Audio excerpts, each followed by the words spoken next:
maalin ayaa wiil yar aabihii weydiiyey waa maxay qiimaha ay leedahay noloshaydu.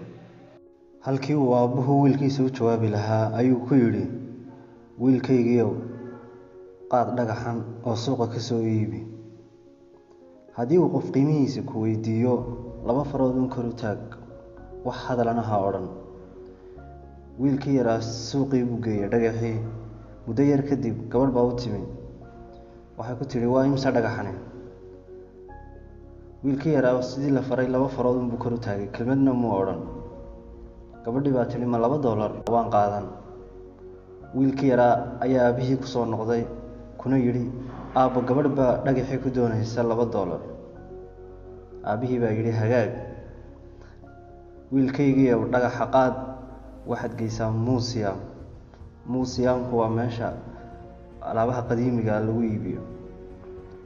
haddii uu qof qiimihiisa ku weydiiyana, 2 farood un kor u taag, hadal kalena ha odhan. wiilkii yaraa dhagaxii buu qaaday, muusiyamkii buu geeyey. muddo yar kadib nin baa u yimi oo ku yidhi, waa imise dhagaxane? wiilkii yaraa 2 farood unbuu kor u taagay, hadal kalena ma odhan. ninkii baa ku yidhi, ma $200? waan qaadan doonaa. wiilkii yaraa oo yaaban ayaa isagoo ordaya aabihii ku soo noqday. wuxuu ku yidhi, aabbow, nin baa dhagax yaraa ku raba $200. aabihii baa yidhi, hagaag, wiilkaygiiow, dhagaxa qaad, waxaad geysaa bakhaarada lagu kaydiyo dhagxaanta qaaliga ah. mulkiilaha jooga tus. haddii uu qiimaha ku weydiiyo, 2 farood un kor u taag, hadal kalena ha odhan. wiilkii yaraa sidii buu yeelay. mulkiilihii bakhaarka u yimi, dhagaxii buu tusay. mulkiilihii baa ku yidhi, xaggaad ka soo heshay dhagaxan? waa dhagxaanta adduunka dhif iyo naadirka ku ah. waa inaan qaataa dhagaxan. imise ayaan ka bixiyaa? wiilkii yaraa sidii caadadu ahayd 2 farood unbuu kor u taagay, wax hadalana ma odhan. mulkiilihii baa yidhi, ma $2,000? waan bixinayaa. wiilkii yaraa oo wuxuu dhahaba garan la ayaa aabihii ku soo noqday kuna yidhi, aabbow, dhagaxii yaraa nin baa ku raba $2,000. aabihii baa yidhi, hagaag, wiilkaygiiow, hadda ma ogaatay qiimaha ay noloshaadu leedahay.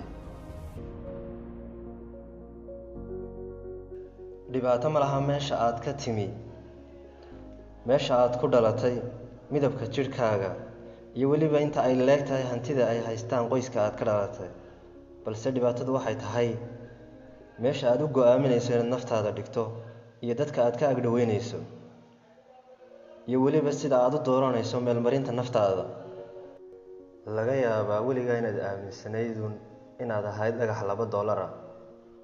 sidoo kale dadka kaa agdhowna ay ku arkayeen inaad u qalantay $2, halka mid kasta oo iyaga ka mid a uu dhexdooda ka ahaa diamond.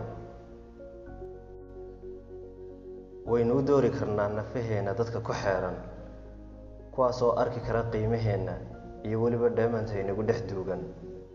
waxaa kale oo ay nafaheenna geyn karnaa suuqa kala iibsiga ama bakhaarada lagu kaydiyo dhagxaanta qaaliga ah. sidoo kale marka aynu dadka kale qiimahooda garanno, waxaynu arkaynaa diamondka ku duugan isla nafahooda. u dooro dadka kaa agdhowaanaya si cilmiyeysan, kuwaas oo gebi ahaanba aad ku kala duwan tihiin nolosha.